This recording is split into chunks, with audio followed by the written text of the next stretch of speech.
Hello and welcome to Every Horror Movie on Netflix, the show where we watch and review and discuss every horror movie on Netflix. I'm Chris and I'm here with Patrick. Hello. And I'm here with Steven. Hooah! And that's right. This week we watched the Al Pacino classic, The Devil's Advocate. But before we get into that, we like to catch up on what everybody's been doing, how they've been spending the last 2 weeks. Has anybody done anything horror-related since we last spoke? Not me. I have, actually. I haven't really been watching much horror, but I've been reading some horror lately, specifically graphic novels. Still been making my way through Alan Moore's run on Swamp Thing, which is... yeah.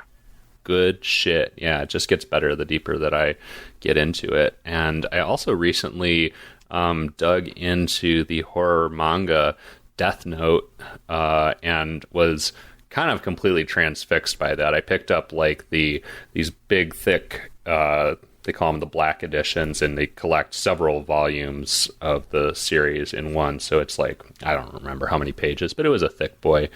And man, I just blazed through that. The story of a kid who picks up a journal owned by basically a death demon, and he can write the name of anybody he wants in it and kill them. And this kid is kind of a psychopath, genius level intellect, and starts kind of developing a god complex around being able to kill off whoever he wants, and also being able to evade the police who are trying to figure out why all these people are just dropping dead for no reason. So just really dug that, and am excited to keep making my way through the series. So are you telling us, Patrick, are you showing your hand here for your pick at the end of this episode?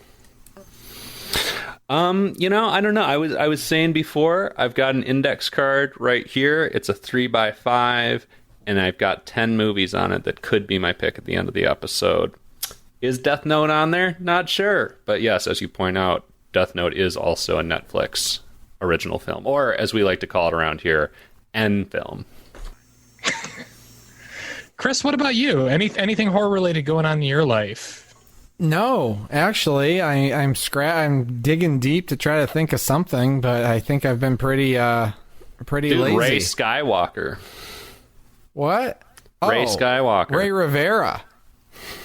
I kind of kept the true crime kick going and watched a few episodes of the new Unsolved Mysteries, and man, some of these cases, the first episode in particular on the new Netflix season, made me scratch my head. That's the only one I've seen so far, and that was pretty mind-blowing. It was baffling. pretty good. I've heard that maybe in real life the case actually was a little more clear-cut than suggested in the episode, but I don't know. I think there was some shit going on. Foul play, at least. Anyway. A real runaway groom situation there. Tantalizing stuff. Loved it. I don't even want to talk about it, because if people are interested in Unsolved Mystery, they should just watch the episode. I don't need to spoil any of the bizarre or grisly or tragic details.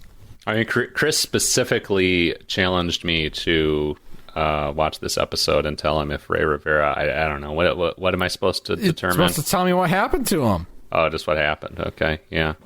I guess I need to get on that. Yeah. I lied. I do have a horror thing. I've fallen behind already, but I watched the first episode of Lovecraft Country on HBO. Oh, I've been meaning to catch up to that. I had pretty high hopes, even though I hadn't heard. I mean, the book was well reviewed, but I don't know anyone who's read it who really liked it. It's kind of a critical darling, but apparently people who actually know their sci-fi and horror and all that stuff didn't think it was all that great, thought it was kind of a mess, at least the friends I have in my circle.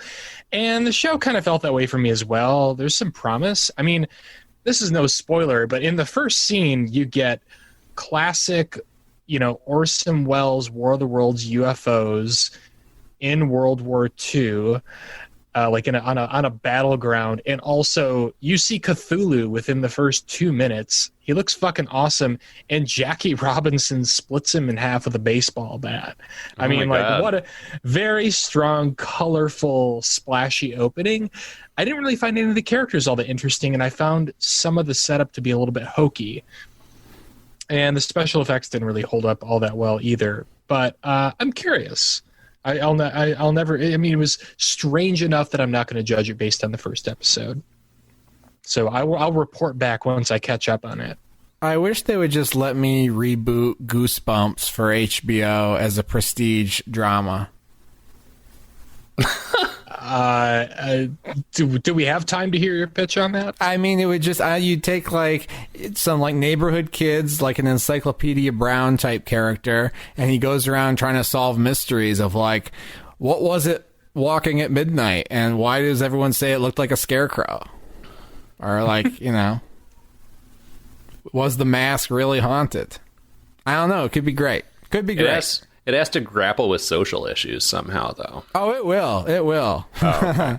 R.L. Stine, call me. So, we might as well get into the main attraction here. What the hell did we watch this week? Yeah. Chris, great question for you. So, we now that we have autonomy on the show, we like to ask, why did you pick this movie? Because it just seemed... Why not? Yeah, why That's the not? better question. It seemed like it was going to be a great time. Now, I think I saw this whole movie before, but I can't for the life of me place when or under what circumstances. I might have been half asleep or something at the time when I watched it, because this was almost a completely fresh experience for me on the rewatch. But there were a couple moments where I was like, I remember this, I remember that, I remember this, but still a lot of surprises for me. Dude, it's so funny. I've talked to multiple people about having watched this movie, and it's weird how much it seems to be sort of imprinted on the collective consciousness, because I'll mention it and people are like, oh yeah, I remember that one, or they didn't see it, but still just there's something. People just remembered this one. It was a big movie. I mean, I've learned that these numbers are usually wrong, or not entirely accurate. But according to everything I've read on the internet, this movie made $158 million at the box office. I mean, that's pretty big. You've got Keanu Reeves riding high early in his career. You've got fucking Al Pacino as the titular devil. I can understand why this thing was sort of a big splash when it came out. Yeah. I remember it coming out even though I had never seen it as a kid. And I remember hearing about certain moments of it as a kid. Like, oh, you got to see this movie. Well, and also crazy because you have Charlize Theron, which, I mean, if this movie had come out 10 years today or 10 years, 5 years even later than it did, the star power of this would have been amped up so much. But it was wild when you and I were talking about this the other night, Steve, and I realized this was only Charlize Theron's 5th film appearance ever. So she was not, I don't think, necessarily any kind of a name at this point, but it's high wattage. Oh, yeah. It's a very simple premise. They pretty much give it away in the title. You have Keanu Reeves playing a very talented defense attorney in Florida, and we see him in the opening moments of the movie getting a pedophile off the hook, using some maybe unethical tactics. And he's so good at that he gets approached by a very prestigious, very powerful, very wealthy New York law firm headed by Al Pacino, who we know. And this is interesting because it's they don't reveal this until the very end of the movie, but just based on the title of the movie and the marketing, I'm sure that he's the devil. There's no mystery to what's going on here. So and that's really where the suspense of the movie comes from, because Keanu Reeves is working. He's basically, it's very similar to The Firm with Tom Cruise, or the John Grisham novel, if you've read that. A young lawyer gets recruited into the job of his dreams at the law firm of his dreams. It starts to chip away at his soul, starts to chip away at his family. He starts to realize that there's a lot of disturbing stuff going on underneath the surface. Only here, it's the devil. It's literally the devil. Yeah, I wonder if there was anyone who walked into the theater taking the title not literally, but just as referring to a maximum, being like, oh, Keanu Reeves is going to be, forced into a position where he has to advocate for, someone who's a real bad guy. And then they were actually shocked when it turned out to be the literal devil. If so, I want to meet that person. You'd have to be a real dum-dum. I mean, like, we should say Al Pacino's character's name is John Milton, for God's sake. It could not be more on the nose. Yeah. And that's really where, like, I was thinking about my criticism of Splice when I watched this movie, where I was like, it takes a while, in my opinion, for Splice to really tell you what the conflict is. And in this movie, it's kind of structured the same way, where if you didn't know Al Pacino was the devil, you'd be like, well, what's the point of this movie? But because it's clear he's the devil, it's like the bomb under the bed, basically. We know something Keanu Reeves doesn't know, and we can enjoy all the little winks and stuff that the movie makes to show you his devilish ways. I don't think Al Pacino's performance is like one giant aggressive wink too. I thoroughly enjoyed it. Like, from the moment you meet him, you just get the sense that he is larger than life. He's not an ordinary human being. Well, yes, I mean, it is Al Pacino. For sure. I don't think the movie would lack conflict if not for the Satan thread. I mean, it's still a fairly compelling story. This guy who gets caught up in dirty dealings and getting in too far over his moral head, I guess, as a way to advance his career. I think, like, the Satan shit is just the big campy horror cherry on top. Like, I mean, this still works if it is just The Firm, which I haven't seen, but I mean, you say that it's, essentially the same plot. I mean, I think the same basic concept still works. Like, the Satan thing is just the way to take it to the next fucking 9 levels, Yeah, I like that. It's such a weird movie. And I'm trying to place it in its context historically, because, like, John Grisham was huge at the time this movie came out. This movie almost feels like a deliberate satire of John Grisham. It was also happened shortly after the O.J. Simpson trial, which kind of speaks to the, I guess, political argument the movie might be trying to make about the legal system and or defense attorneys, which I'm sure we can talk about later. So I just thought it's kind of interesting as a historical piece, where it seems like it's kind of a countercultural item, just based on what else was going on in the 90s. Well, I remember, as a kid and watching a lot of Comedy Central and understanding half of it because of however old I was, like, lawyer jokes were, like, really peaking, I feel like, in, like, the mid to late 90s, and I think part of that is just because of the prevalence of legal thrillers in film and in literature in quotes, if we're talking John Grisham. And this movie definitely seems to be piggybacking onto that and trying to take it to a different level. I mean, this is essentially like if John Grisham wrote Rosemary's Baby. Exactly. And you know what? It's so John Grisham because they make Keanu Reeves go through the whole movie with a Southern accent. Basically just because John Grisham sets his novels in the South, I think. I wouldn't say he has a Southern accent for the whole movie. I would say he has a Southern accent when he gets loud. Yeah, I was going to say that too. I don't know that he makes it through quite the whole movie with that accent. Well, speaking of Keanu Reeves doing poor accents, it kind of feels like a spiritual sequel to Bram Stoker's Dracula. Yeah. I thought of that movie a lot during this too. You got Keanu Reeves going around in suspenders with an accent, playing a legal person, being seduced by someone who's obviously the devil, but not realizing it. You have plenty of sex, plenty of nudity, plenty of really semi-campy monster shit. It's just extra in a way that Bram Stoker's Dracula also is. Well, and if we're gonna compare this to Bram Stoker's Dracula, I mean, then that makes Al Pacino Dracula, and he even has his brides to tempt Keanu Reeves in certain scenes. Very similar. Yeah. Yeah. I love I mean, obviously there are various things to talk about, but I just want to start from the literal beginning. I love the opening scene of this movie. I mean, what a way to throw you into the action, tell you immediately who this character is, why he's good at what he does, how he's good at what he does.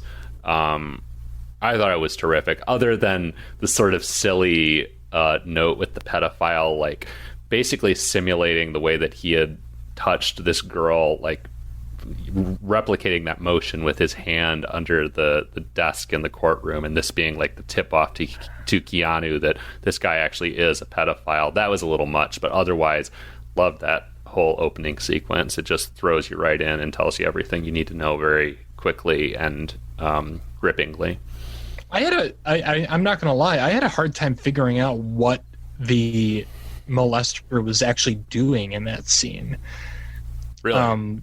Yeah, I couldn't really tell, because you get like this stray shot of like his foot like covering Keanu's briefcase, and he's like touching under the table, and I'm like, Keanu seems like he's reacting as if there might be a gun under the table. Oh no! I think the briefcase was supposed to be, he's getting his whole reputation trashed by this witness, and he wants Keanu to do something, and he's kicking the suitcase, which I assume was like full of money or something.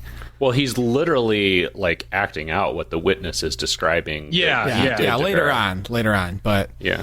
The little footsie thing, I was also briefly confused by. It was a little weird, but it's a great opening scene. We should mention as well, you know, this movie has an amazing supporting cast, and the little girl on the stand who may or may not have been molested by this guy is played by the lead from Todd Solond's Welcome to the Dollhouse, which I found kind of fascinating. She's not been really in a lot of movies. I don't know. Thought it was cool to see her on screen. She's a good little character actor. She looked familiar to me, but I couldn't place her. Maybe she just looked familiar to me because I watched this whole movie like 10 years ago when I was half asleep.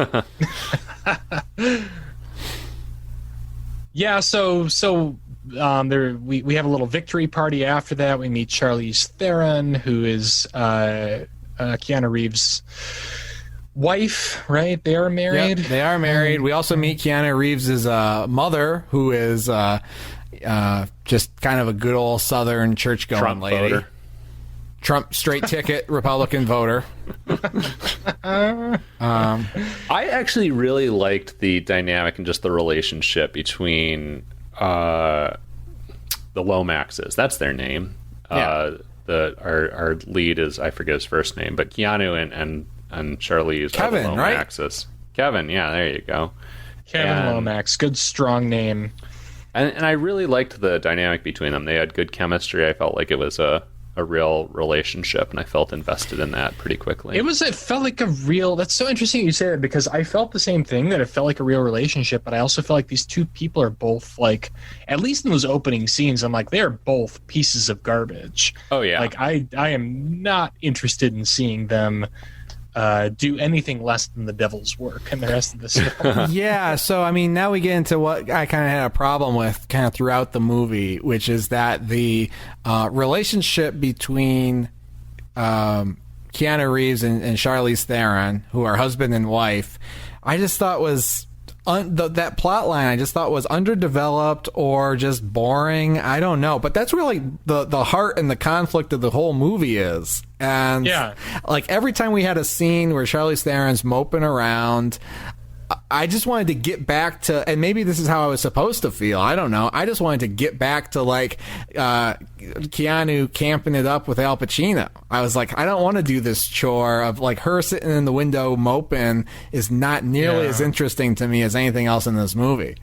That stuff did feel a little hackneyed, I guess, to me, and a little dull in the writing, but I thought that both of them, especially Charlize, kind of livened it up and made it more interesting to me than it would have been if maybe anyone else had done it. Well, the performances are really great, I think. Even Keanu, who, you know, can be kind of checked out at times. Like, I actually really...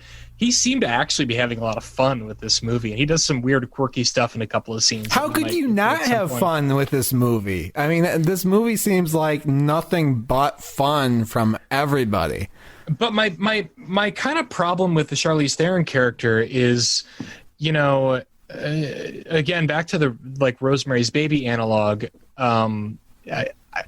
She still has like the same concerns as like a sidelined female character in the 60s, except in the mid to late 90s. Like, so what I'm interested in is, what does she want? She just wants to make babies. And she wants to have a nice looking apartment, and it feels so reductive that I couldn't really connect with that character on the level that I wanted to. No, but she also wants a purpose. She gets upset and she talks about how she's not working and they're just there for his job, and that's bothering her, which I appreciated. Okay, you're right. There is that, but we don't really see her get any opportunities to explore that. Maybe that's part of the drama, part of the horror. Right. I think it's because like everybody in the house, everybody in the firm is like trying to drive her nuts and is basically trying to keep her down. I mean, the one neighbor lady is purposely trying to complicate her like house decorating mission. You know, that's true, and that's a really fun sequence. I like that a lot. Yeah, those little swatches of paint covering the screen. Well, that, and also just like no shade of green is right enough for her complexion. You know, it's just like driving her fucking crazy. Yeah, like that's cool too, but like she never really. I mean, this is not a spoiler, but like she doesn't really ever triumph. Her predicament only gets worse as the thing goes. So I just couldn't really understand what their connection was, like what Keanu Reeves saw in her, why he married her. I didn't really feel the connection. I could definitely understand why Keanu Reeves would want to date, say, Christabella, who's the femme fatale kind of at the law firm that he fantasizes about throughout the movie. And it's like, I feel like I understand Keanu as a character. Kevin, but I think Kevin Lomax. I don't have a problem with Keanu being interested in Charlize Theron. I wondered why Charlize Theron would be interested in Keanu. But they were both so clearly. Sorry, go ahead. He's so clearly a megalomaniac, and so like you know, he needs control, he needs space, he has trouble with intimacy. That's what confused me more than his interest in her. But let's not forget, she's deeply unscrupulous too. I mean, they're two peas in a pod, and the story is about how each of them reacts as they start to get into deeper shit that forces them to confront their own moral shortcomings. I don't know.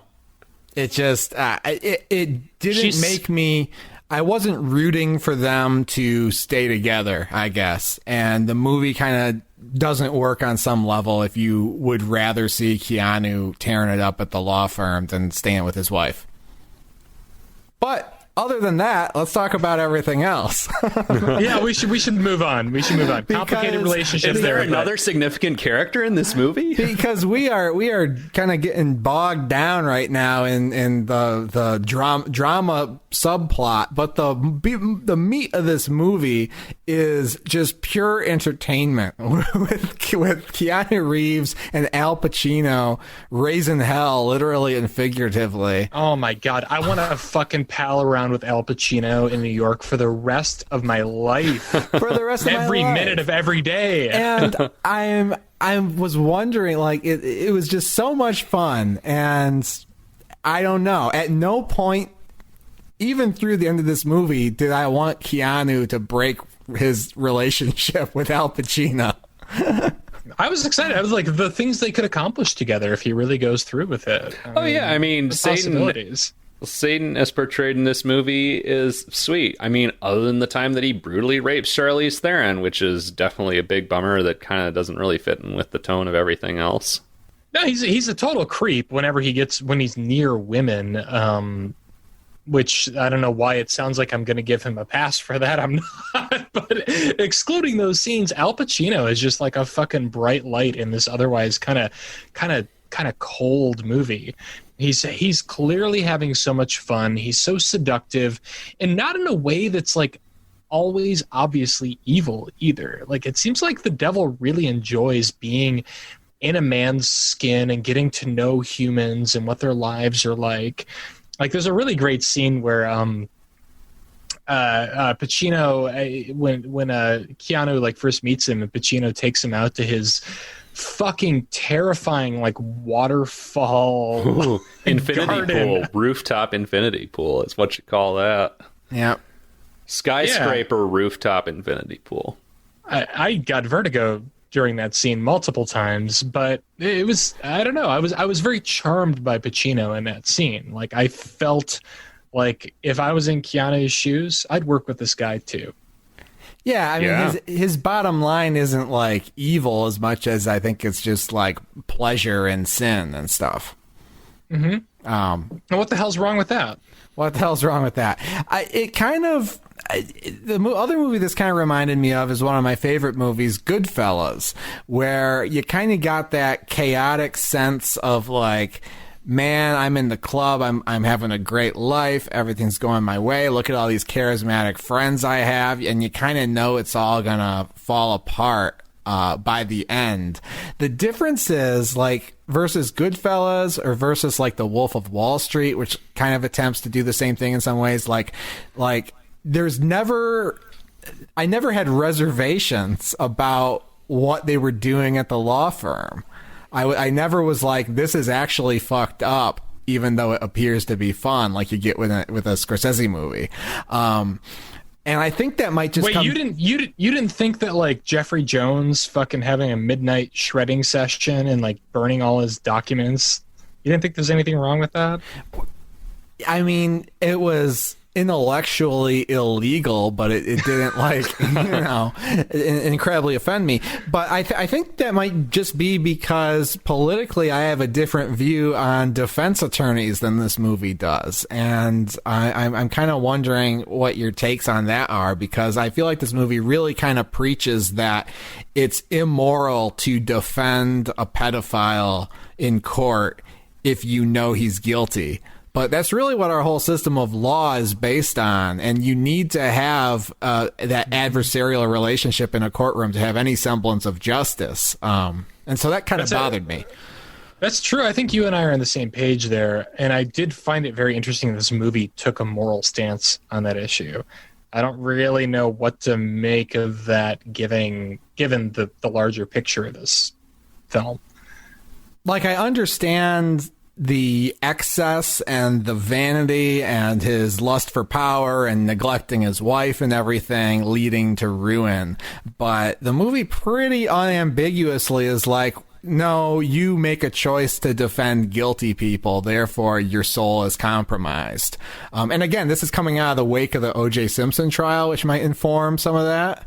But I mean, you look at the O.J. Simpson trial, and it's like, you know, if O.J.'s guilty, you still can't have like juries convicting people when you need to have a defense. You need to have a competent, every defendant's entitled to a competent defense, because it's no more correct to have like a overtly racist LAPD detective like fucking with evidence to get a conviction on O.J. Simpson than it is to let him off when he didn't do it. It's not a political movie. It's a movie about vanity.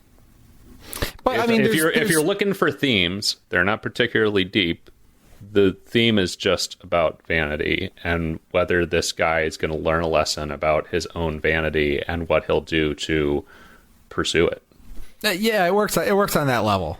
But I think the defense attorney stuff cannot be ignored. There's a reason that he's a criminal defense attorney and not a prosecutor.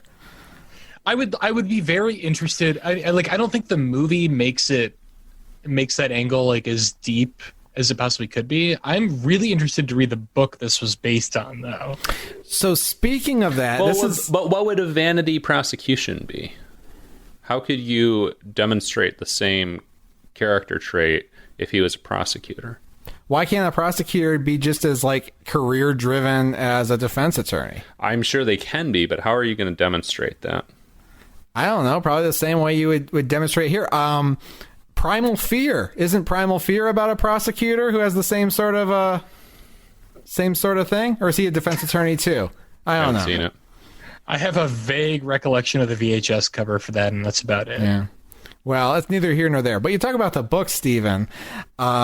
The movie. I know there were some changes made, and I think you're about to get into it. Oh, no, I'm not going to get into that. What I'm going to get into is something shocking that I discovered looking at this film on IMDb. Because during The Devil's Advocate, a thought ran through my head. I said, I am feeling an energy right now that I've only felt in one other movie, which happens to be one of my top 5 movies of all time. Is it Nick of Time? No, it's not. Close. Damn it. Patrick, do you know what I'm talking about? No. Okay. Well, this is a movie, The Devil's Advocate. The movie is Shooter. Is it Frozen? No, it's Shooter with Mark Wahlberg. And Shooter with Mark Wahlberg has the same sort of it's not camp, but almost. It's not winking at you, but almost. And it's just like an entertainment experience. And wouldn't you know it, that the screenwriter of The Devil's Advocate has only a handful of credits and only a... Wait, there are 2 screenwriters. Is it Tony Gilroy? No, it's Jonathan Lempkin. Okay. But he adapted both The Devil's Advocate and Shooter from their respective novels. And I don't think that's a coincidence. I thought of Shooter when I was watching this movie because of just a je ne sais quoi about how it was just a blast from start to finish in a funny way without really being deliberately campy, I guess is the word. I did forget that Tony Gilroy co-wrote this, which is also pretty notable. Yeah. In almost every horror movie on Netflix connection there. Because he is the brother of the Gilroy who wrote or directed Velvet Buzzsaw, right? Mm-hmm. And he wrote Nightcrawler, which is a film Chris has feelings about that I still haven't seen. I think that's Dan Gilroy too. Patrick and I, we both have feelings about that on different sides of the coin. Yeah, Nightcrawler is Dan Gilroy. No, but Tony Gilroy wrote it. No, he didn't. Or at least co-wrote it. Did he produce it? He did something on it because I just looked this up right before we talked. Yeah. I don't know. Anyway, everyone go watch Mark Wahlberg and Shooter. End of debate. End of story. How do we get back on the rails here? We've got Keanu Reeves and Al Pacino. They are buddies. They are tearing up New York City. Yucking it up. They are yucking it up. Every 20 minutes, Al Pacino just delivers a high energy monologue about something ridiculous. There's Keanu Reeves is tempted by sin many times, especially when it comes to women. We have the little stable of vampire brides, basically, that hang out with the devil and are in the law office and are always alluring. And Charlize Theron is, maybe not hallucinating, as she's basically this her subplot turns into Bridesmaids sort of for a while, and it's her hanging out with the devil's brides and trying on dresses and being forced to drink more wine than she would like, and she starts seeing them turn into demons, and she's being asked to touch their breasts and see if they're real and all this kind of pseudo kinky sort of stuff. And Keanu thinks she's crazy because he's not around to see her day to day. And Charlize gets most of the straight horror content in this movie. It's not particularly scary movie. The scenes where it does try to be scary are usually through the eyes of Charlize. And I would say pretty creepy stuff. I was surprised. I mean, going into this, we'd had this conversation before we even watched the movie for the show, after you'd selected it, Chris, of does this really belong in the horror category? I will say categorically it has a lot of horror imagery in it. Yeah. Some pretty spooky shit. Well, and it's early CG. Well, not super early, but it's 90s CG, and it doesn't look great, but it works pretty well. It works for me. I jumped in fright. Scare worked on me. Looks decent. And I think they also make the smart choice of not overexposing the CG. You usually see it in pretty brief glimpses where someone's face will quickly turn into a demon face, or there'll be like demon hands running up someone's skin, like underneath their skin.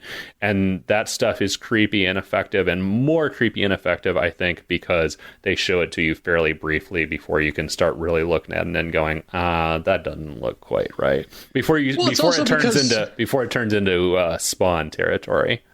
Huh. Right. I thought of Spawn because these movies, I think, came out around the same time. What year was this? 97. Same year as Spawn, yeah. And so a beautiful Charlize year, Theron, a great year for cinema, and a great year for every horror movie on Netflix. For context, I think Men in Black came out that year, and that still looks amazing. But the scene where like Charlize Theron is trying on dresses with her neighbor, who lives across the hall from her, that's where we see our first kind of glimpse of a demon face as her neighbor, the one who also asks Charlize to touch her breasts that have been touched up to see if they feel real. We do get an extended shot of this woman, her face contorting, revealing kind of a death's head sort of grin, and then the camera pans down and we see the hands, like demon arms, writhing within her body as it pans down her entire body. And it's so jarring because we haven't seen any surreal imagery in this movie so far that the special effects might have been terrible, but I just bought it because it came out of fucking nowhere. And I think that's sort of like the turning point for this movie, where suddenly like we are in actual horror territory. You know what I liked? What did you like? This is nothing to do with anything in particular, but I liked this one particular scene where the Lomaxes go to a party hosted by John Milton up in the penthouse suite of this weird ass tower that everybody in the fucking Satan cult lives in. And Charlize is very nervous. She tells Keanu, "Don't leave me alone for a minute," And of course he ends up leaving her alone, and Pacino comes in, sits down with her, and I really, really liked that scene. I really liked the interplay between them. I liked the acting. Oh my God, yes. I loved how Pacino played the layers of a guy who is obviously flirting with her and obviously has other designs on her, but who is kind of cleverly playing like the nice guy who doesn't want anybody to, think that anything inappropriate is going on. And I liked the way she was subtly responding to him. I thought that was a great kind of subtle character building and relationship building work between the two of them. I just really enjoyed that scene. Good stuff. It was an awesome scene. And like, the chemistry, like the way that character builds chemistry with her as well, and sort of plays upon her insecurities, and he's trying to get her to come out of her shell a bit.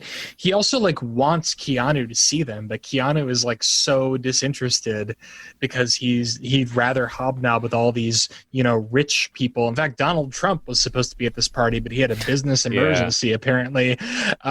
He doesn't even notice that this is going on right in plain sight. Patrick, I also really love that scene. I think I liked it especially because, we think of Pacino as being such an over-the-top actor, and of course he often is, but it's easy to forget that, he's also the guy from The Godfather, and he can do that very subtle shit, and he's, he is who he is for more than, just screaming, which, the screaming is great, but he can also do, like, the important stuff, too. And it's always nice to see that and remember it and go, wow, this guy, he's good. He's good. Yeah, it might have been the best scene in the movie, quite possibly.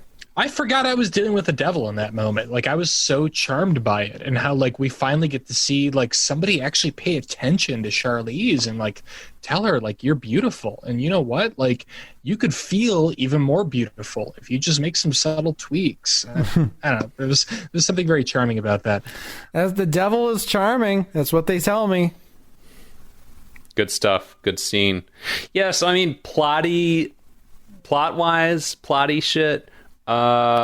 Craig T. Nelson shows up. He's killed his wife and his family, or did he? Keanu's got to figure that out and defend him in the process. And this was, if the movie has a downside to me, that whole stuff kind of lost me. I felt like the whole drama of, what actually happened with Craig T. Nelson, I got a little bogged down in that.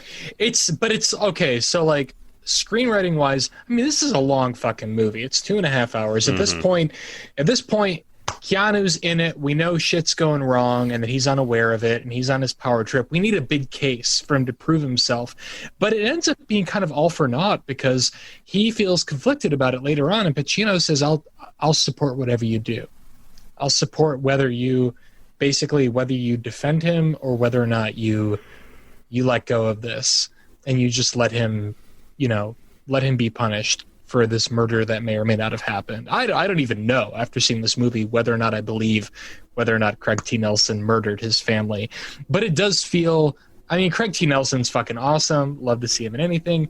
But it does feel just like extra padding to keep the movie running at that point. I don't know. I loved all of it. I mean, I don't mind a legal thriller in general. So it didn't bother me that the movie just kind of turns into a pretty by-the-numbers legal thriller for all the Craig T. Nelson scenes. So that's like second act shit. And I feel like this is a 5-act movie, and maybe that's where I just approached it wrong. I don't know, but I mean, it's a simple movie, has a simple premise, has a simple plot. There's not a lot of twists and turns, really. He's fucking working in the law firm for the devil. And you got to give him some cases to play around with that concept, I guess. But like, I can't even, other than that concept, like scene to scene, I don't even know if there's any conflict as much as it's just a tour de force of watching Keanu Reeves have a blast with Al Pacino, who is just the life of any party. And seeing Charlize Theron suffer. And seeing Charlize Theron suffer. Charlize Theron, she of 25 on-screen deaths.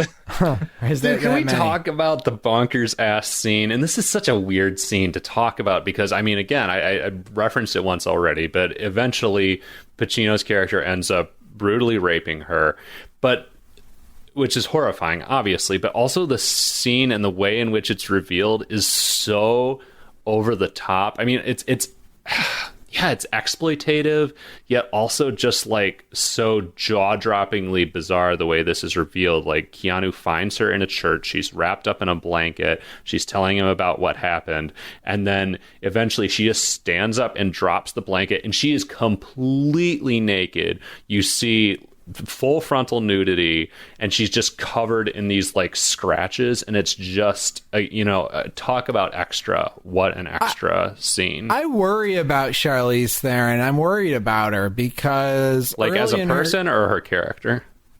As a person, I worry when I see her in these roles because early in her career she did quite a bit of nudity, if I recall, and since she kind of became a star, I don't know if she's done any. And she's been on record that like she had some Me Too experiences with directors and stuff. Oh, I'm sure. And so I just feel uncomfortable when I reflect on her doing nudity in her early roles. Like it's something she was, had to do or felt like she needed to do to advance her career. And, there's several actresses who do full frontal nudity when they're young, and then they do it once they don't have to do it anymore. It's just something that they don't mind doing. Charlize doesn't seem to be one of those actresses.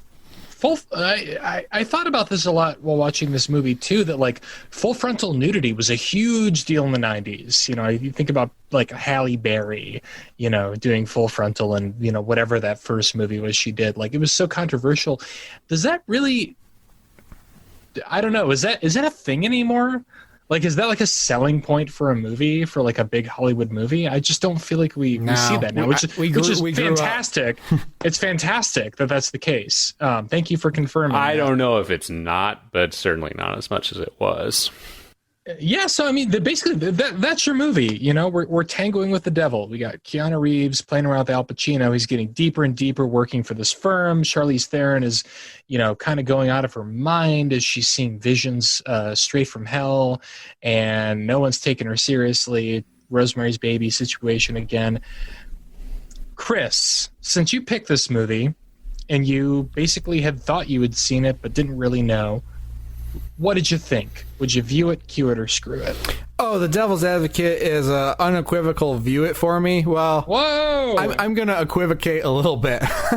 Okay, way to walk it back. It's a view it. It's just so much fun for at least 2 hours, and I mean, it's just pure entertainment. It's just I can't get enough of Al Pacino. Keanu Reeves is killing it too. The semi-cheesy, semi-campy horror devil trappings are just the icing on the cake. I thought the legal drama stuff was very interesting, but I like legal drama kind of movies. I like courtroom dramas. I understand some people don't.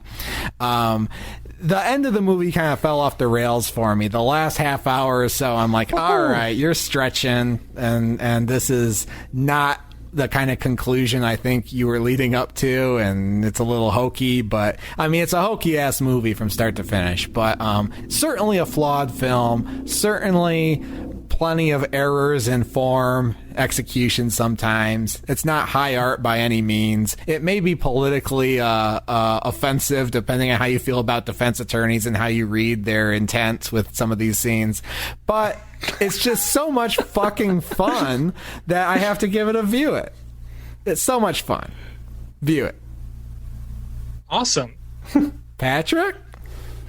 Oh, I'm going to second the unequivocal view it, but I'm also going to equivocate, except in the inverse of the way that Chris equivocated, because... Wait, so are you... Patrick, hold on. Let me get this here. Are you playing the devil's advocate right now? To Chris? I mean, always. When am I not? One of my first experiences with this movie, by the way, there was a throwaway gag in a Simpsons episode that I remember vividly, where the family's having an argument, and Homer's like, Marge, can I play devil's advocate? And then it like jump cuts to him playing a devil's advocate pinball machine. Wow. He continues the conversation. Wow. Wonderful. Yeah, but I'm All right. going to make sort of the inverse of the comment Chris made about the legal thriller versus the final stretch of the movie. The legal thriller stuff, as I already said, is where, I mean, obviously the whole movie is a legal thriller, but to me it got a little bogged down in that legal thriller stuff, as I already mentioned, with the whole Craig T. Nelson drama. And that was where it lost me. The last half hour of this movie, I am all in, baby. This movie turns it up to fucking 11,000, and I love it. I fucking love the last 20, 30 minutes of this movie. It's insane. Steven. I really enjoyed this movie. I'm going to give it a Q it, though. I mean, it's not a masterpiece of any kind. Obviously, it's very over the top. It's very absurd. But I had a lot of fun with it. And I enjoyed that it was a fun character study and legal drama that also managed to, kind of subtly invoke horror elements. It's a blast. Pacino and Keanu having the time of their lives. I just want to hang out with the two of them for the rest of my life. Charlize Theron gives a really strong performance, many surprising moments, a completely wild, head-spinning, over-the-top finale. In the last 20 minutes of this, I texted Patrick last night. I had to take a break to finish laundry, which I was actually upset to have to tear myself away from the screen. When I came back, I thought I was watching a completely different movie, and I was just delighted for that. I mean, Steven, you gave it a Q it, but can we at least agree that that last half hour is a view it? Oh, yeah. And also, full disclosure, this is a movie that's been kind of, we've talked about this already, it's a movie that's been kind of like part of my knowledge of film since I was a kid, just because it was one of those things people talked about when it came out. And I know I've seen clips on YouTube from the last half hour of this movie before, but nothing compares to the build-up and the payoff when you actually watch the whole thing. I mean, we'll get into it. The last shot of this movie is... there have been very few times that I've literally jumped out of my seat laughing and cheering alone watching a movie, and this movie did it for me. That said, I can't really give it a view it because it's wholly ridiculous. It's very long, but if our conversation has made this sound at all appealing to you, definitely go and watch it relatively soon, at least before it leaves Netflix. I'm going to put a call out to our listeners because I want to hear what other people think of this movie, because this movie does a lot of stuff wrong. And I'm like, is this movie just feeding me like male power fantasy dog food? Like, I would really like a woman's perspective on this movie, because I feel like there's something about like a toxic masculine fantasy that this movie heavily relies on for its entertainment value. And I don't know how it would relate to someone who's not like just like a white dude who, you know, thinks all this stuff is cool. Well, I can at least provide perspective as a queer man. Like, I was thoroughly disgusted by Keanu Reeves' behavior throughout the entire film, and I still found myself following the beats and getting drawn into it. I mean, I wanted the worst for him, but I still couldn't take my eyes away from it. Well, but I would love to hear other perspectives, especially given this movie came out over 20 years ago, you know? Yeah, I want to hear from someone who saw it on opening night. We could probably talk to our old friend Bill for that. We probably could. Well, hey, before we go to the spoiler room, I have two things to say about, actually completely different things, not about this. I have a spiel, and then I have a surprise. The spiel is the normal thing. Go to everyhorrormovieonnetflix.com, click the merch store link, and buy our t-shirts. Follow us on social media, AmonCast, EHMONcast on all your social media platforms. Review and subscribe on your podcast provider of choice, and tell your friends about us. We love it when you do that, and it helps people find the show. What's the surprise? The surprise is, all right, so you the listeners know we've done a couple of these special episodes. We did one where we reviewed every Final Destination movie ever. That was a blast. I know what it is. I know what the surprise is. Yeah, I mean, you both know what it is because it's collectively Amon's surprise to the for listeners. Everybody. No, I know, because Patrick, you didn't mention what it was earlier, and I think Chris forgot. Yeah, okay. Tell them, Patrick. Tell them. Oh my God, Steven just went into night vision mode. Whoa, what is happening? Oh, yeah. That is spooky as fuck. That's Oh fucking shit! SEAL Team 6 about to assassinate Steven. My name on Zoom is Pacino, by the way, for our listeners. I'm about to. Yeah, all right, Patrick. Tell the surprise. Steven's apartment, directed by Catherine Bigelow, right now. Oh shit! I see that red dot on my forehead right now. Oh my God. All right. Okay, the surprise is, so you the listeners know we've done these episodes before where, you know, a few months ago we reviewed every Final Destination movie ever. That was a blast. Last Halloween we reviewed every Halloween movie ever. That was a blast. That was 2 Halloweens ago, wasn't it? 2 Halloweens ago? Holy shit. Wasn't it? We've been doing this for so long. I don't even know. But Yeah, Yes, was. it will. It will be this coming Halloween. Yes, it will have been 2 years. But we're doing it again this year for Halloween. We're going to watch, review, and discuss every Nightmare on Elm Street movie ever. And that's going to be coming out, I don't know, sometime in October. We'll figure out when. We'll keep you posted. But we just wanted to let you know early so that you can get stoked, because we're stoked. And so you can just start watching them, because there's a shit ton of them.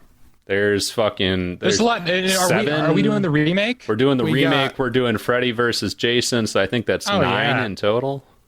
That sounds about right. Yeah, we Nightmare on Elm Street. We got Nightmare on Elm Street 2, Freddy's Revenge. My favorite. My absolute favorite. Have a poster in my living room. Fucking Nightmare on Elm Street 3, Dream Warriors. We got fucking Nightmare on Elm Street 4, The Dream Master. We got Nightmare on Elm Street 5, The Dream Days Child. of Future Past. We got Freddy's Dead, The Final Nightmare. We got Wes Craven's New Nightmare. We got The Freddy's Phantom versus Menace. Second Jason. favorite. We got Nightmare on Elm Street with Jackie Earle Haley. It's gonna be a trip. You bet you got a lot of work to do, listeners, before Halloween. We might have to break it up into 2 eps. Guys, you know, well, how many Halloween movies are there? We did what, like 10 fucking Halloween 10 movies? We're just gonna set the chess timer and we're gonna blaze through them. We gotta just blast through them. But you know what the sick we're thing gonna is? be grand masters of the Nightmare on Elm Street saga. Y'all know why I'm a sick fuck? Because I know why you're a sick fuck. You know the latest reason why I'm a sick fuck is because I watched this entire franchise last Halloween. It's been less than a year since I did this, and I'm about to do it again because A, I love the Nightmare on Elm Street franchise, and B, I love Amon's listeners. And we love Halloween, and what a good way to celebrate because we can't go outside. Yeah, true. So anyways, that's happening. All right. Well, I'm going to grab a Dunkachino, and then we're going to go down to the spoiler room. The spoiler room break music has to be the Dunkachino's music. Yeah. Oh, yes. We'll do that. All right. So we're going to go down to the spoiler room, and when we come back, we're going to tell you about this crazy final act of The Devil's Advocate. Stick around. What's my name? Dunkachino! It's a whole new game. Dunkachino! You want creamy goodness? I'm your friend. Say hello to my chocolate blend. Attica, hoo-ah, lucky light. This whole trial is out of sight. They pull me back in with hazelnut too. Caramel swirl, I know it was you. Everyone wants my Dunkachino. Can't get enough of my Dunkachino. Kids from 7 to 17 lining up for my Dunkachino. What's my name? Dunkachino! Dunkachino! Welcome back. We're down in the spoiler room, ready to spoil everything about Al Pacino and Keanu Reeves. And Oh, spoiler room. We're in the spoiler penthouse, baby. oh yeah, We're we up took the an hour. elevator up. We took it up to the penthouse where the revelations come on at a rapid pace. Donald Trump was supposed to be here, but he didn't show up. It's thick and frequent. There's no bed up here. We don't know how Pacino bangs all these bitches because there's nowhere to sleep, nowhere to lay down. It's all hard surfaces, angular, sharp. So here's what you need to know. There's a pivotal scene midway through the movie where Keanu Reeves's Bible-thumping mother comes up to visit from the deep south, and she has Oh man, I forgot about this scene. I honestly forgot about how this twist is introduced, and I just want to. I'm sorry to interrupt, but I want to preface your explanation by saying that I rewatched this scene like 3 times to understand what the fuck had happened. I saw it once, and I don't remember it at all. I remember it not really registering. It's with pretty me, simple. So let's hear It's it. pretty simple. We know that she's a God-fearing woman. She comes up to New York, which she doesn't like the idea of New York anyway. She thinks Babylon. it's a Babylon. And she gets in the elevator, and Al Pacino's there being cordial with her, and she is unnerved. And I thought it was just she saw the devil when she was 4 kind of thing, where she can God. like. Is it 2 eps in a row Yeah. that you reference Alien Covenant? Yeah, That's baby. amazing. Like, I just thought it was like she knows the devil because she's such a holy woman and she just knows it when she sees it. Well, late in the movie, basically, Charlize Theron has a complete mental breakdown. She's not actually crazy, but she sure seems like it. She's raving about demons and stuff. So she ends up slitting her own throat in the mental ward right in front of Keanu Reeves. She's dead. She is dead. Heartbreaking scene. That was honestly horrifying. A horrifying scene. It was Especially horrifying. just because it felt very real and very practical the way, because there's supernatural shit in this movie, obviously, but Charlize blocks the door with a chair, and Keanu's just trying to batter down that window. I had seen those windows that have like the chicken wire in them, and I assumed it was like to reinforce the window somehow, but I learned more thoroughly how that's supposed to work and how it successfully prevents people from like breaking through a window, and it was surprisingly an impactful scene. Just because you learn something about the mechanical nature of a chicken wire window. Yeah, just because I learned something new about building materials, it just really left an impression on me. Yeah. Yeah, this movie did more for me than years of Bob Vila ever did. Yeah, so Okay, now that's the second reference to Bob Vila in like 3 episodes, I think. So that's also an impressive record. Yeah, Keanu is just it's impossible for him to breach this sturdy union installed door. And Charlize decides she has nothing to live for because Keanu is an absentee husband. Her ovaries have been mysteriously taken from her by the devil, apparently. She's also been a great sexually scene. battered and abused by the devil. Everyone she knows, literally everyone she knows except Keanu, is a demon at this point. So she just says, what's the point? She cuts her throat. It's a horrifying sequence. Then we find out that the reason Keanu's mother was so unnerved was not because she knew he was the devil necessarily, but because years ago she was taken advantage of in a hotel on a trip to New York by Al Pacino, and he is Keanu Reeves' father. Now, this is a twist I really did not need. I don't know how you guys felt about it. No, I didn't need this. Is very just Empire Strikes Back, like just too much. No, I didn't need it, but I loved it. Oh, I did not like it at all. Because, here's the thing. It's like Michael Myers always trying to kill his sister. It's like, I like the idea that the devil this could happen to anybody who just is in Keanu's position. If you're ambitious enough, if you cross paths with you could cross paths with the devil anywhere. You kind of lose some of that mystique when it's like, well, the devil actually was watching you from birth because you're his son and you need to fulfill a prophecy. I just don't like the chosen one shit. But to me, this sets up the entire, again, the last 20 to 30 minutes of the movie, which, as we've already noted, we disagree on, but it sets up that entire final dynamic where Al Pacino is trying to get Keanu Reeves to reproduce with his own sister or half-sister so that they can have the Antichrist. And I don't know where else this movie goes without that twist in the plot, but I'm pretty sure I like it less. But okay, if his mom is such a religious zealot and she's so insecure about him moving to New York and she comes to visit him in New York, how has she not told him this at any point in his life? That's where I'm kind of lost. Well, where he knew his father wasn't in the picture, but she didn't know who the father was, much less that he was the devil himself. Well, she doesn't seem... if she's as religious as she seems like she is that a reaction to this experience? Or, could be. Yeah. Did she sleep around a lot when she was around the age that she would have had him? Yeah. I don't know. I read it that... it doesn't matter that much to me, but I guess I read it that her religiousness is a reaction to that, her experience in Babylon. But, by this point, Keanu's headed up to here. There's also, his life's going to hell in other pieces. Senior partner or the managing director of the firm has been murdered by demons.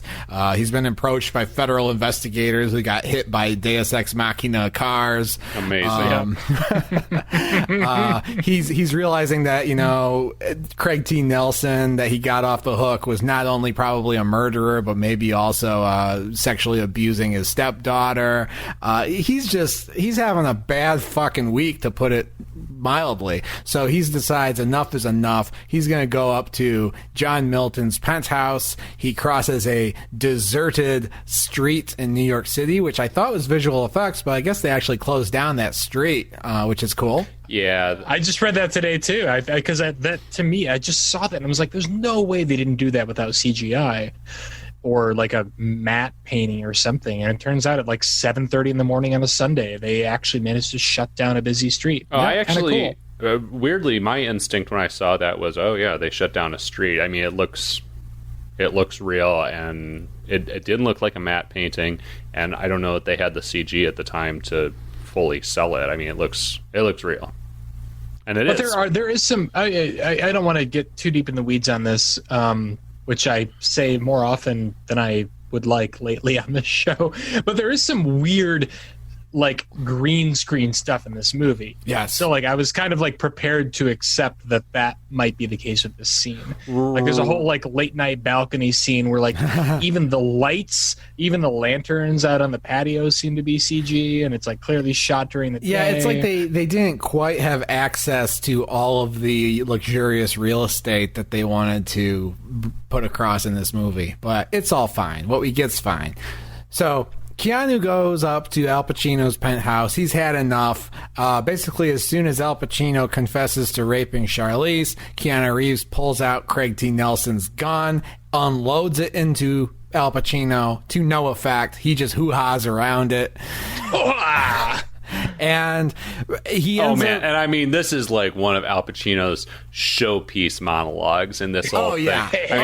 This is top 2 monologue. This is his 2 peaks in the movie, because he's always operating at a pretty high level in this movie. But yeah, this is one of his... He's clipping in this scene. He's clipping. Can I interject something really quickly? This is just from Wikipedia. I didn't look at the source. But apparently Pacino turned down this script 3 times because he thought the character was too cartoonish. He thought it was too just sort of like one dimensional. I have to wonder if like this is at a point in his career where he could do whatever the fuck he wanted. I have a feeling that like it might have improv'd a lot of that scene and a couple of other scenes in this movie. He just wanted to have just some to fun. justify taking on the role. Yeah, he wanted to have some fun. I don't know, but yeah, as he dodges these bullets, he's like, "Yeah, I'm the devil himself. I'm your dad. Strap the fuck in because I have some thoughts about capitalism, the state of the world economies, the nature of good and evil, sin, pleasure, greed, vanity, all my favorite sins, your whole life, the state of the legal system, incest, the second coming, the prophecy." This is like a fucking Hideo Kojima level fucking end of game monologue that lasts. It feels like it lasts 20 fucking minutes. Right. Oh, this monologue could be your life. And he rants about it as the statues on the wall behind him come to life in amazing fashion. Which really adds nothing to the scene, and It's fucking sweet. They spent half their special effects budget. Yeah. And they got sued. I don't know if it was successful or not, but they settled. Wait, for what? So the sort of abstract sculpture on the wall behind Pacino's desk, which then emerges, figures emerge from it, is very similar to a like 1970s sculpture that is on the front of a cathedral in New York, I think. Mm-hmm. And so the sculptor sued. Wow. This is, we're not that smart. We just read this on Wikipedia. The Wikipedia entry for The Devil's Advocate is surprisingly thorough. So if you're interested in fun facts and trivia, check it out. Oh, you mean you didn't independently know that the sculptor sued the makers of The Devil's Advocate? You're like, we're not that smart. it was a big deal, though, because it actually, apparently, according to Wikipedia, didn't have time to follow the footnotes because I read this like 20 minutes before we started talking. But apparently it actually impacted the home video release of this movie. Yeah. And there were versions of this that came out with a sticker like saying that like we didn't rip off this sculpture. We didn't rip off this sculpture that you've never heard of. Person who just walked into like Mammoth Video to rent a fucking copy of The Devil's Advocate on VHS. Wow. I really liked that whole bit because in addition to the CG of the sculpture sort of swirling and whatever, which was fine, I liked the shots where they actually replicated the sculpture but then put actors in makeup in it where they were like frozen like human statues and then suddenly started moving. That was dope. Well, that's what cost like 40% of the special effects budget is like having those actors. It took them 3 months to shoot that, apparently. And they react like a Greek chorus to the events of the scene, which is interesting. It's beautiful. It's beautiful. It's so. It's like I feel like the devil made this movie because who else would like spare no expense for something just so like luxuriant and needless. That is the moment where this production goes from a movie to an film. Oh, God. God. And not an film, but an film. God. Well, it really didn't do anything for me. No, Chris, not God. I mean, the Pacino monologues are great, but I still had a hard time. I was like, I don't really need the father-son chosen one subplot. And now we're like, okay, so here's the like, femme fatale that we've been, lusting after all movie is here. Connie Nielsen in her debut role, Hippolyta from Wonder Woman. Oh, wow. And he's like, he's supposed to have sex with her, even though she's his half-sister, apparently, and doing so will, I guess, conceive the Antichrist. Which makes no sense. It makes no sense. Wait, okay, hold on a minute. I loved it. What is the... I'm pleading ignorance here. What is the difference between the devil and the Antichrist? I think the Antichrist is something. It's like the devil is like the puppeteer, and then the Antichrist is someone who is born on Earth and takes on the armies of heaven during Armageddon. Okay. If I got it right. So where does Spawn fit into this? Oh, he's or Malbolgia for that matter. Listen, Well, we know Malbolgia is Bay. That's where he fits in. you'll have to ask a priest about that one. Or William Friedkin. But I love that our show is so impenetrable that we regularly reference our very first episode, like on a regular go back basis. and listen. Welcome to podcasting. If you haven't been here from the beginning. But no, yeah, so that's the thing. But it's like, this isn't really the erotic fantasy that Keanu's had in his mind the whole movie, because, like, she's just, like, sprawled out on Al Pacino's desk. Al Pacino is just leering at them from, like, over her shoulder. Not very appetizing, not very enticing. But, I mean, long story short, do we need to talk about anything besides Keanu's decision, I guess? No, Keanu, he free will, baby, blows his fucking brains out. He blows his brains out. Turns out the whole thing is a Jacob's Ladder scenario.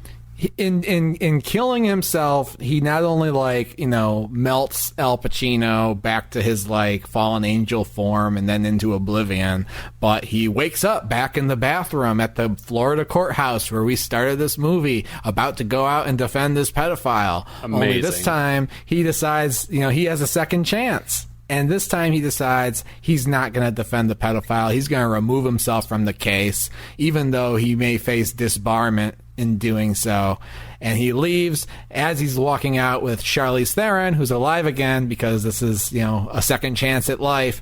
A very enthusiastic reporter tracks him down and says, "Hey man, sell your story to me. I'll make you a star."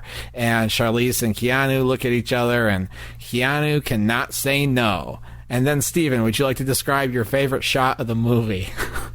Oh, this is your favorite shot of the movie, man. I mean, probably mine too. Sure. Probably mine too. Might as well be. The reporter fucking transmogrifies. Anamorphs. He anamorphs into Al Pacino, and man, vanity is his favorite sin. He says, vanity, my favorite sin. It's like iris out, end credits. And then we have flames. Just flames everywhere. It's like the beginning of Blade Runner. Just flames bursting out of nowhere. It's like the premise of this movie is so simple. And I mean, the concept of someone making a deal with a devil is a story, that dates back to the concept of the devil.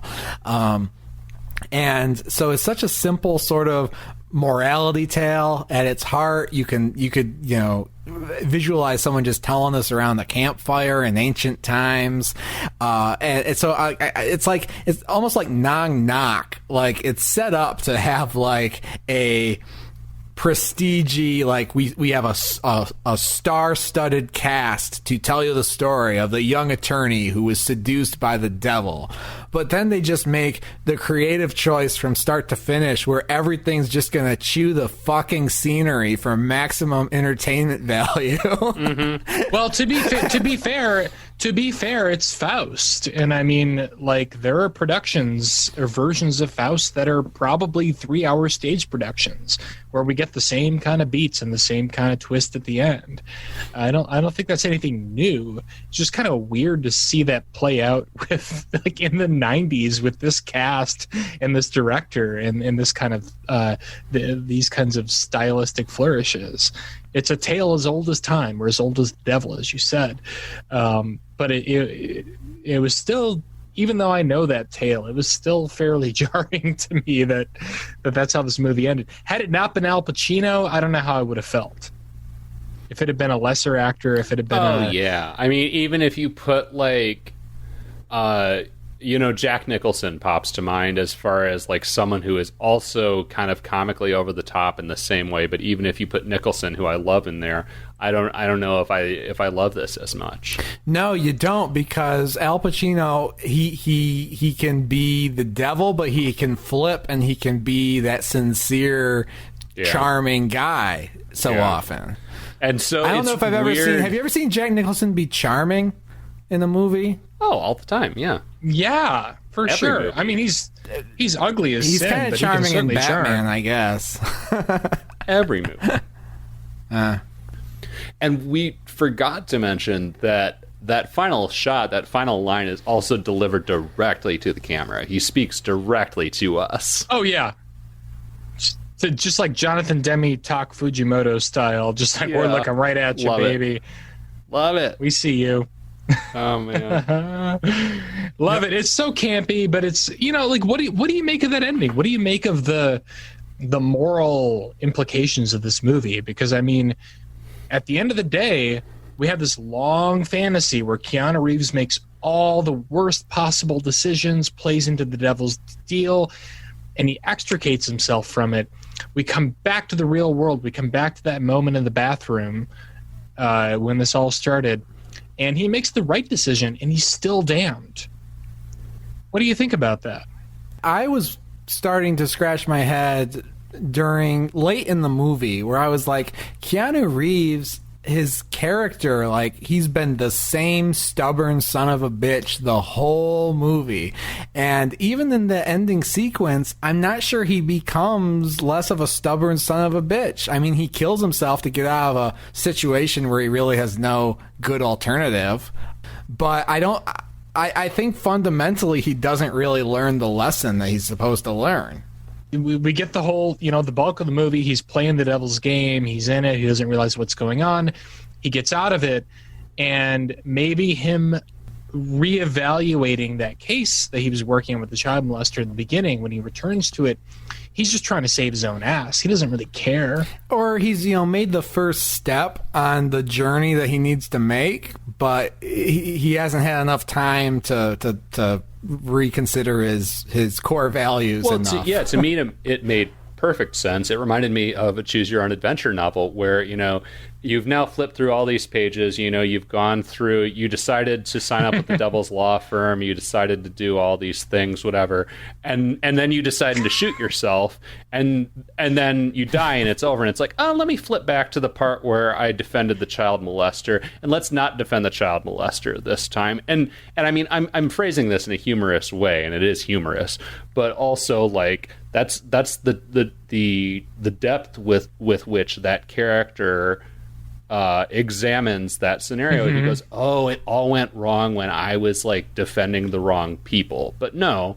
he's a rotten person to begin with who is too invested in his own vanity. And he has more work to do. I guess where I got kind of thrown up in this movie is we go from the reporter turning into Al Pacino to fucking flames. Like, I just assumed, all right, well, he's in hell now. He's done. He doesn't get a second chance.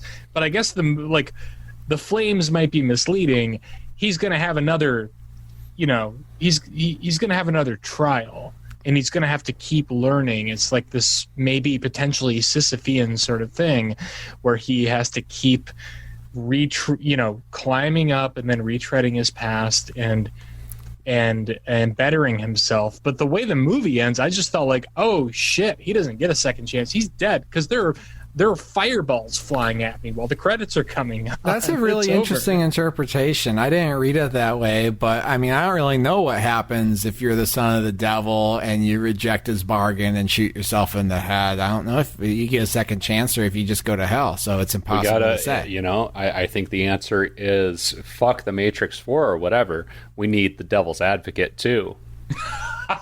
Yeah, we need the devil's advocate too, 100%. I've never wanted a sequel more in my life. Love to see it. I will say, again, just from Wikipedia, but apparently the author of the book wrote a prequel novel and then optioned it for a series called The Devil's Advocate. Fuck that shit. And it didn't work out. Didn't work out.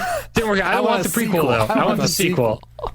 But apparently there was enough interest in a prequel that perhaps we could get a sequel. I mean, guys, we have a shitload of listeners. We pretty much dominate the podcasting field. I think with this very episode, we can get that thing made. We can get Keanu on board. Everyone who listens to this episode needs to contribute $1,000 to the Kickstarter we're going to start for Devil's Advocate 2. Send Al Pacino a postcard. We'll send a postcard to Adam Sandler, because apparently Al Pacino will do anything for Adam Sandler. All right, so that's your movie, pretty much. Yeah. It's Patrick's turn to pick the next one, so what the hell are we watching in 2 weeks, shit. Patrick? Well, you know what? I'm going to imprison Steven in the spoiler room for blowing this earlier in the episode, but I'm going to pick Death Note. You know what? I'm into it. Willem Dafoe, baby. I had a whole list of movies here, and I was like, I want to watch Death Note. I enjoyed the graphic novel. I have not heard great things about the movie, but I'm still curious to see how it turns out. Then when Steven was like, oh, are you going to pick Death Note? I was like, shit, I should pick something else on this list. But I want to see Death Note too much. I want to see what they did with it. I want to see Willem Dafoe voice the Death Demon. So, yeah, we're doing it. That's great, because when I discuss a movie, I love to have someone in the conversation who's like, well, actually, in the book, it was like this. No, I hate those people. I hate looking at, and this is a very big philosophical thing for me. I don't like judging adaptations too much based on their source material. If anyone wants to hear notes from the book, I'm happy to offer them, but I like to judge adaptations on their own merits. And if they do something significantly shittier than the source material, Watchmen, I will drag you for fucking ever. But like, an adaptation is an opportunity to take interesting source material and bring it into a new medium in an interesting way, which doesn't need to entail faithfully replicating every fucking detail of the source material. So sorry for the soapbox moment, but I feel very passionately about that issue. That's good. That was a Pacino-esque monologue. All right. Well, that's it for us until 2 weeks from tonight when we watch Death Note. Until then, talk to us on social media if you're so inclined. Troll us. Troll us. We'll troll you back, maybe. But until then, for every horror movie on Netflix, I'm Chris. I'm Patrick. Goodbye.